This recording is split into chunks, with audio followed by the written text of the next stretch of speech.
Hello. नमस्ते sir. Sir आज हम आपसे हीट स्ट्रोक, जिसको हम लू के बारे में भी जानते हैं, लू बोलते हैं, इसके बारे में सर आपसे हम कुछ बात करना चाहते हैं, क्योंकि आज गर्मियों के दिनों में काफ़ी ज़्यादा इसके प्रॉब्लम सामने आ रहे हैं। तो इस पे सर कुछ बताइए आप। बहुत इम्पोर्टेंट टॉपिक है। और जो अभी समर सीजन, जो गर्मियों का सीजन चल रहा है, उसके लिए तो बहुत सारे पेशेंट्स लू के या हीट स्ट्रोक के शिकार हो रहे हैं। लू भी एक ऐसी बीमारी है जिसमें बहुत सारे ऑर्गन्स इन्वॉल्व होते हैं, हार्ट, किडनी, हाई बीपी के पेशेंट्स। तो ऐसे लोगों को ज़्यादा सतर्कता की ज़रूरत होती है। इसमें अगर बात करें कि सबसे पहले लू होता क्यों है, तो देखिए, लू होने का जो कारण है ना, हीट स्ट्रोक होने का कारण होता क्या है कि जब गर्मी बढ़ती है शरीर में और एक टेम्परेचर जैसे कि 40 डिग्री सेंटीग्रेड से ऊपर चला जाए, 40 डिग्री सेल्सियस से अगर बॉडी टेम्परेचर ऊपर चला जाता है, तो जो हमारा डिफेंस मैकेनिज्म है बॉडी को ठंडा करने के, जैसे कि पसीने आते हैं तो बॉडी ठंडा होती है, तो पसीना आना बंद हो जाता है। फिर शरीर के अंदर भी कुछ थर्मो रेगुलेशन मैकेनिज्म होते हैं, मतलब कि टेम्परेचर कंट्रोल करने के मैकेनिज्म होते हैं, तो वो भी फेल हो जाते हैं। तो उनके फेल होने की वजह से बॉडी टेम्परेचर जो होता है, नॉर्मल कोर टेम्परेचर बॉडी का होता है 37.6 डिग्री सेल्सियस, उसको वो कंट्रोल नहीं कर पाता है, और इसी वजह से लू की या हीट स्ट्रोक की दिक्कत होती है। साथ ही साथ इसमें प्रोटीन्स टूटने लग जाते हैं, फिर पूरी बॉडी में एक बहुत सीवियर इन्फ्लामेशन रिएक्शन होता है, और फिर वो बहुत सारी बॉडी को डैमेज करता है, जिसको मल्टी ऑर्गन डिस्फंक्शन कहते हैं। ये सब चीजें होती हैं हीट स्ट्रोक में। तो सर किन लोगों को इससे ज़्यादा खतरा है, किन लोगों को ज़्यादा प्रॉब्लम हो सकती है हीट वेव से? देखिए, खतरा तो कुछ ऐसे कैटेगरी है जिन पेशेंट्स को ज्यादा खतरा होगा इससे। जैसे कि मैं बात करूं तो जिनको हाई बीपी की दिक्कत है, उन पेशेंट्स को इससे ज्यादा खतरा है। होता क्या है कि जब टेम्परेचर बढ़ता है तो हमारी जो धमनियां हैं जिसमें खून जा रहा है, वो डायलेट हो जाती है, मतलब उनका इलास्टिसिटी कम हो जाता है, तो वो खून जो है वो हार्ट के पास नहीं पहुंचा पाती है, फिर वो पूरी बॉडी में नहीं जा पाता है। इसीलिए बीपी बहुत ज्यादा कम हो जाता है। और यही बीपी कम होने की वजह से हार्ट पेशेंट्स को क्या होता है कि हार्ट के पास प्रॉपर ब्लड नहीं आ पाता है, तो उसमें फिर हार्ट अटैक के खतरे बढ़ सकते हैं।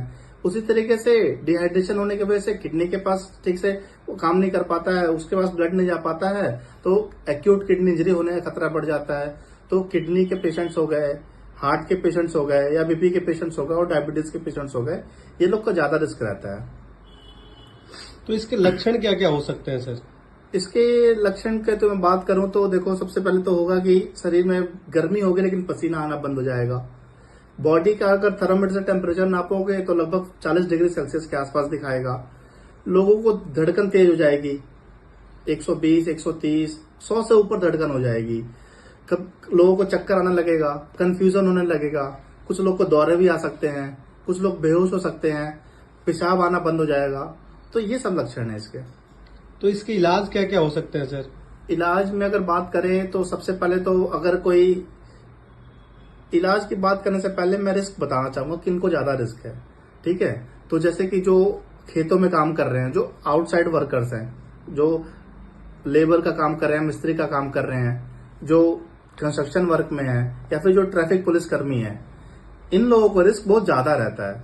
तो इसके लिए क्या करना है कि कोई भी अगर धूप में है तो उसको सबसे पहले एक छांव में लाना है, जहां भी ला सकते हो। अगर घर बेस्ड, होम बेस्ड रेमेडी की बात करो, घरेलू उपचार की बात करें, तो घर में लाना है उनको। उनके कपड़े थोड़े ढीले करने हैं, उनको कोल्ड स्पंजिंग करनी है, ठंडे पानी से पूरे शरीर को पोंछना है, उसकी स्पंजिंग करते रहनी है। ठंडे पानी का तौलिया डाल सकते हो शरीर पे, पंखा कूलर जो भी है उसको वो चला सकते हो आप। दूसरा इसमें है कि कुछ कुछ जगह पे, जैसे कोल्ड स्पंजिंग करना तो गर्दन पे, आर्मपिट पे, कमर पे, इन जगहों पे करना ज्यादा बेहतर रहता है। और बात करें इसमें इलाज की, तो रिहाइड्रेशन, क्योंकि पानी की कमी हो गई है, डिहाइड्रेशन हो गया है, तो ओआरएस का घोल पिलाना है। तो 1 लीटर जो एक सेशेट आता है ओआरएस का, एक पैकेट आता है, उसको 1 लीटर पानी में मिला के और पीना है। अगर घर पे भी बनाने की ओआरएस के लोग कुछ बात करते हैं, तो आधा चम्मच नमक और 6 चम्मच चीनी, इसको 1 लीटर में पानी में मिला के भी आप साथ में नींबू चाहे तो डाल दें, एक घोल बना सकते हैं, उसको भी कंज्यूम कर सकते हैं आप लोग। साथ में नारियल पानी पी सकते हैं, छाछ पी सकते हैं, नींबू पानी पी सकते हैं, कोई पानी वाला फल खा सकते हैं, वाटरमेलन हो गया, खरबूजा हो गया, खीरा हो गया, ये सब चीजें खा सकते हैं आप। तो इसके बचाव क्या क्या हो सकते हैं सर, कि हमें ये चीज को फेस ही ना करना पड़े? हाँ, तो बचाव से पहले मैं ये बताना चाहूंगा कि जो हमने इलाज की अभी बात की, इसमें क्या वो रेड फ्लैग्स हैं, क्या सावधानियां हैं कि जिनको घर पे ना करके अब हमें हॉस्पिटल में ले जाना चाहिए उन लोगों को। तो जिसको बहुत ज्यादा गर्मी हो रही है और पसीना एकदम नहीं आ रहा है, या फिर उसका पेशाब आना बंद हो गया लगभग 6 से 8 घंटे तक, उसको पेशाब ही नहीं आया है, या फिर उसको चक्कर आ रहा है, बेहोशी हो गई है, उसको कंफ्यूज हो गया है, वो सांसें बहुत धीरे या बहुत तेज हो गई हैं उसकी, ऐसे लोगों को तुरंत हॉस्पिटल ले जाने की जरूरत है। बाकी बचाव की बात करें तो देखिए, रोजाना कम से कम 4 से 5 लीटर पानी पिए, नींबू पानी का सेवन थोड़ा सा बढ़ाएं। 12 से 4 का जो समय है, 12 बजे से 4 बजे दोपहर का समय, जिसमें बहुत ज्यादा गर्मी रहती है, अगर बहुत मजबूरी ना हो, कुछ जो बाहरी जिनका काम करना है वो तो समझ में आता है, लेकिन अगर घर से बाहर जाने अगर हो सकता है कि ना जा पाए तो बेहतर रहेगा। ठंडी जगह में रहें, एसी पंखे का यूज करें, नमक या ओआरएस के घोल पिए, और जो बुजुर्ग लोग हैं उनको खास करके, और जो बच्चे हैं 5 साल से कम के और 60 साल ज्यादा लोग के जो लोग हैं उनको कम से कम इस समय घर से बाहर ना निकलने दें। Thank you sir. Thank you.